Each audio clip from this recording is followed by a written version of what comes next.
Emmanuel Macron has been warned of the potential consequences of MEPs voting to block the disbursement of EU funds to countries that do not respect the rule of law. Charles-Henri Gallois, the president of Generation Frexit, labeled the European Union as a totally useless institution.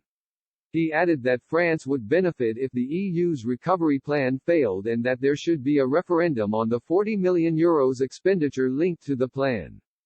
Mr. Gallois said, "I have the impression that MEPs want to show that they are useful when everyone knows that the European Parliament is a totally useless institution. As you said, this is only an announcement because it has to be validated by the national parliaments and the national governments.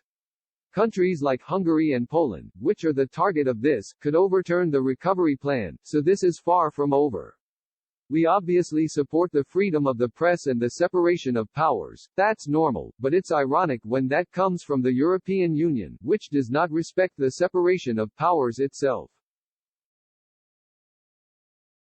I remind you, the European Commission is an unelected institution and now they are giving lessons in democracy and the separation of powers to elected governments like the ones in Hungary and Poland. It's a joke. The European Parliament doesn't know anything. If there is one institution that is not democratic and that does not respect the separation of powers is the European Union." The French campaigner also shared his opinion on the European Union's recovery plan.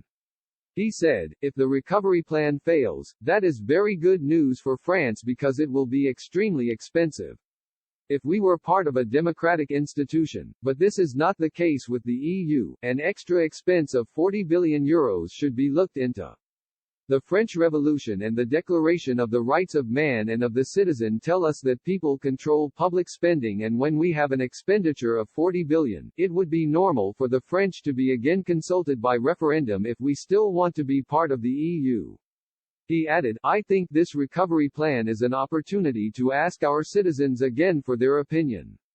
It's a question of democracy. It's normal. If the conditions for EU membership change, it would be normal to consult the French on their EU membership."